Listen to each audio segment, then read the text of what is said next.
Imagine being betrayed by your family, sold as a slave, and thrown into prison for a crime you didn't commit. That's where we find Joseph, a young Hebrew in an Egyptian jail, far from home, forgotten by everyone except God. His story in Genesis 40 and 41 isn't just about surviving hardship. It's about thriving in it, trusting God when hope seems lost, and stepping into a destiny bigger than you ever dreamed. This is a tale of broken chains, divine dreams, and a man who saved a nation. Get ready, it's going to hit you right in the heart. Let's dive in. Joseph's life was a roller coaster of pain. Betrayed by his brothers, sold into slavery, and falsely accused of seducing his master's wife, he landed in a grim Egyptian prison. But Joseph wasn't the type to wallow. Genesis says he rose to the top, even in chains. The warden trusted him so much, he put Joseph in charge of the other prisoners, like an unofficial warden. Picture it, a guy who's lost everything, running a jail with confidence, as if he knew something bigger was coming. That's Joseph, unshaken, unstoppable, anchored by faith. Dreams in the dark. One day, 2 new prisoners arrived, Pharaoh's cupbearer and baker, both locked up for offending the king. These weren't just any prisoners, they served in Pharaoh's court, and now they were haunted by strange dreams. The cupbearer dreamed of a vine with 3 branches, producing grapes he squeezed into Pharaoh's cup. The baker dreamed of birds eating bread from baskets on his head. Confused and desperate, they turned to Joseph, who'd earned a reputation in prison for wisdom. Joseph didn't hesitate. Interpretations belong to God, he said, giving credit where it was due. With God's help, he decoded their dreams. For the cupbearer, in 3 days, you'll be restored to Pharaoh's service. For the baker, the news was grim. In 3 days, you'll be executed. Bold predictions, right? But Joseph was right. Every word came true. The cupbearer was freed. The baker was impaled, just as he said. You'd think Joseph's gift would get him out of prison. He even asked the cupbearer, "Please put in a good word for me with Pharaoh. I'm innocent." The cupbearer promised, but when he walked free, he forgot Joseph. For 2 long years, Joseph stayed behind bars, waiting, praying, trusting. Pharaoh's troubling dreams. 2 years later, Pharaoh himself couldn't sleep. He had 2 bizarre dreams that left him rattled. In the first, he stood by the Nile as 7 fat, healthy cows grazed. Then 7 ugly, gaunt cows crawled out of the river and devoured the healthy ones, yet stayed scrawny. Pharaoh woke up, heart pounding, but fell back asleep only to dream again. This time, 7 plump heads of grain grew on a stalk, but 7 withered, scorched heads swallowed them up. Morning came, and Pharaoh was a wreck. He called every magician and wise man in Egypt, but no one could crack the dream's meaning. Enter the cupbearer.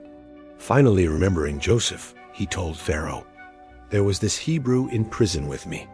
He interpreted my dream perfectly, and the baker's too." Pharaoh didn't waste time. He sent for Joseph, who was pulled from the dungeon, shaved, dressed, and brought to the palace. Standing before the most powerful man in Egypt, Joseph could have been terrified. But he was calm, ready. Pharaoh said, "I heard you can interpret dreams." Joseph replied, "I can't, but God can. He'll give you the answers you need." That's Joseph, humble, faithful, pointing to God even in the spotlight. The dreams decoded. Pharaoh spilled his dreams. The fat cows eaten by the gaunt ones, the healthy grain swallowed by the withered. Joseph listened, then spoke with certainty. "Your dreams are one message from God," he said. "The 7 fat cows and 7 good heads of grain mean 7 years of abundance in Egypt. The 7 gaunt cows and 7 withered heads mean 7 years of famine, so severe the good years will be forgotten. God gave you the dream twice because it's certain, and it's coming soon." But Joseph didn't stop there. He wasn't just a dream interpreter, he was a problem solver. "Pharaoh, "You need a wise leader to prepare Egypt," he said. "Appoint someone to collect a fifth of the harvest during the good years, store it in cities, and guard it for the famine. If you do this, Egypt won't just survive, it'll thrive." Imagine the guts it took to say that, a prisoner advising a king. But Joseph's plan was brilliant, practical, and straight from God's wisdom. From chains to a chariot, Pharaoh was floored. Can we find anyone like this man, one in whom is the Spirit of God? He asked his officials. They had no one else, no magician.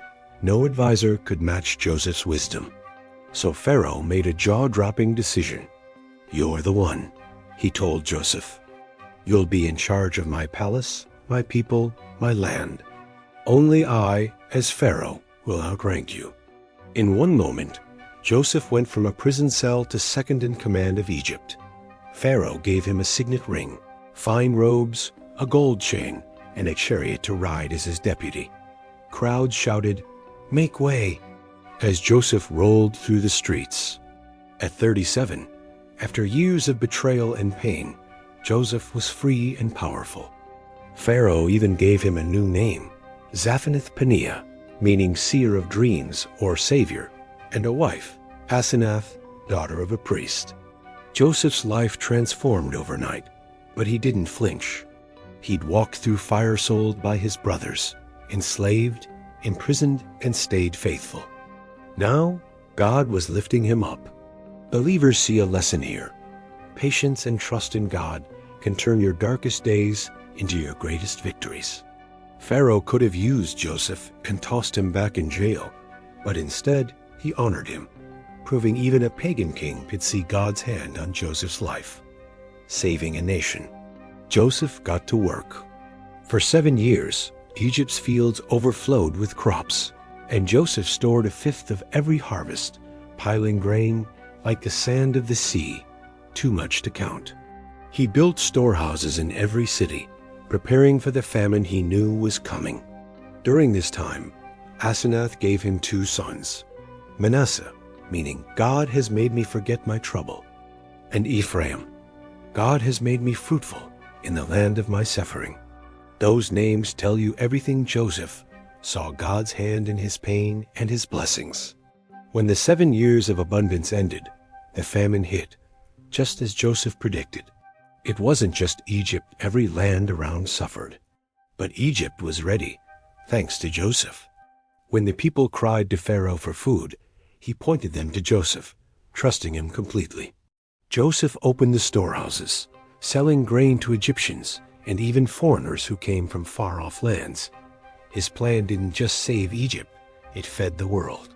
Think about that. A man betrayed, enslaved, and forgotten became the savior of nations, all because he never gave up on God.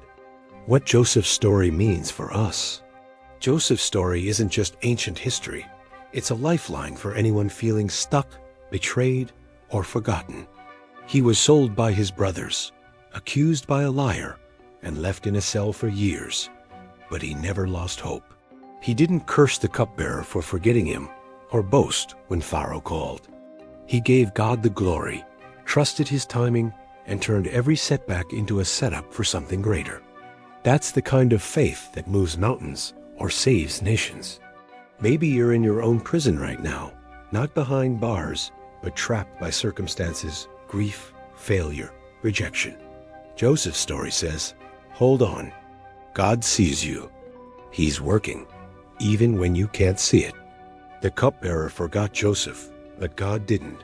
The famine came, but Joseph was ready. Your breakthrough might be closer than you think, and God's plan for you might be bigger than you can imagine.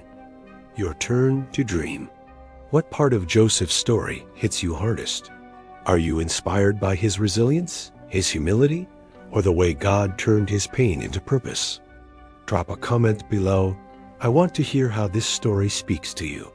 Share this video with someone who needs a reminder that God's got them, even in the dark.